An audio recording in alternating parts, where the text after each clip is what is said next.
Let's go ahead and dive into RNA interference. And there's going to be three types that we're going to talk about. We're going to talk about them briefly here just to kind of get those names in your head, talk about some of the components, and then come back to them at the end. So the three types, the first one is siRNA and RISC, does RNA cleavage and degradation. miRNA and RISC will do translational inhibition. It can also do RNA cleavage. siRNA and RITS does transcriptional silencing.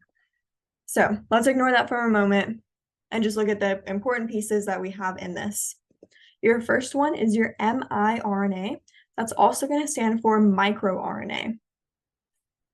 And we form microRNAs by having a dicer enzyme, and a dicer enzyme is capable of cutting double-stranded RNA. And specifically, it's going to be cutting hairpin regions. So a hairpin region looks like this. So if dicer were to cut in and chop all in here, what you would form would be miRNA. And your miRNA is going to bind imperfectly to mRNA.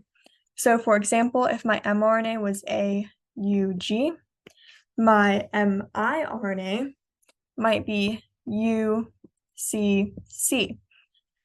to where that U and that C, they're not complementary, it's not bound perfectly. And so you might have a little bump where usually it's flat and you have a little bump because it's a mismatch. All right. You also have siRNA, and that stands for small interfering RNA.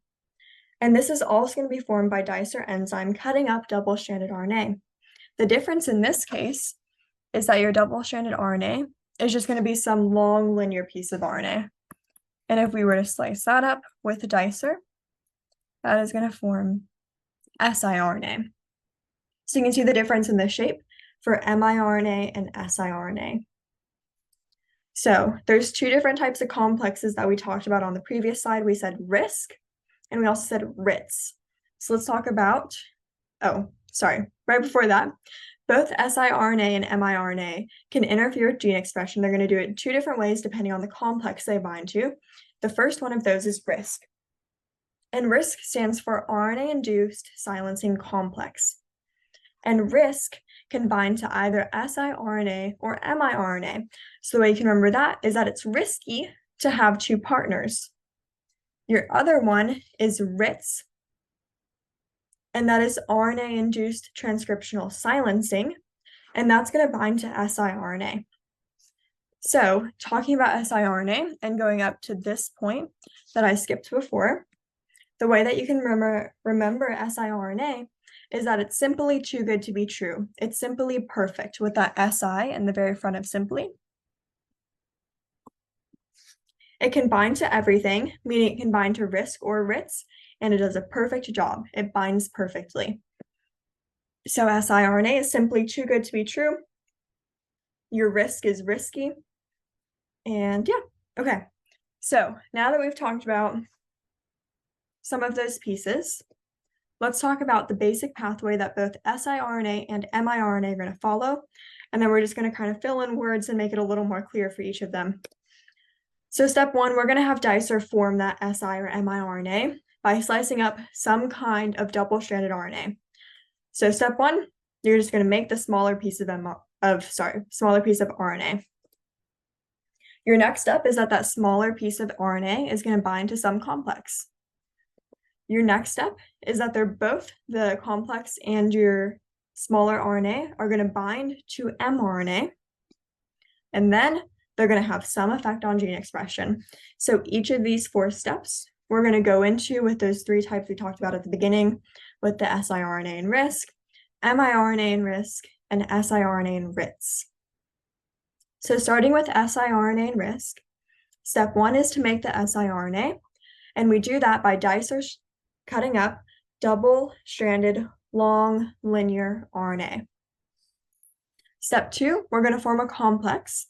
siRNA is going to bind to RISC. Step three, we're going to bind to the mRNA. And remember, siRNA is simply too good to be true. It's simply perfect. It's going to bind perfectly to the mRNA. And step four, it's going to have some effect on gene expression. With siRNA and RISC, this effect is going to be cleaving the mRNA, We know that in eukaryotes, we have that poly A tail at the end of the mRNA that provides stability. So if we were to cleave that off, that means that we no longer have stable mRNA, and it would get degraded. So that's siRNA and risk. Now let's talk about miRNA and risk.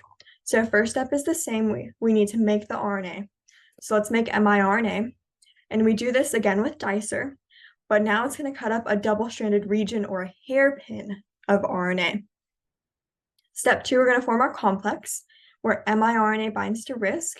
So remember that risk is risky. It can bind to siRNA or miRNA.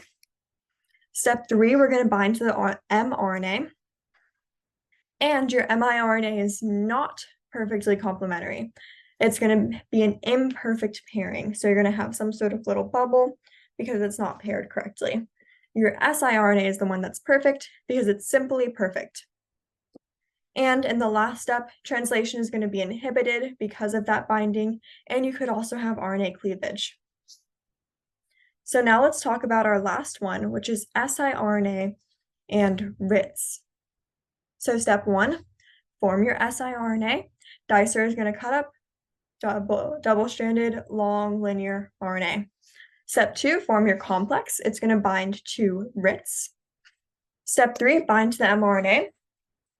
Your siRNA is going to be perfectly complementary because it's simply perfect. There's a slight difference here from the other ones, and that siRNA and RITs are going to bind to the mRNA as it's being transcribed.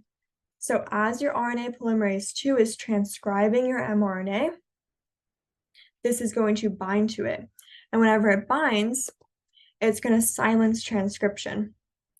The way that it does this is that this complex is going to attract methylating enzymes.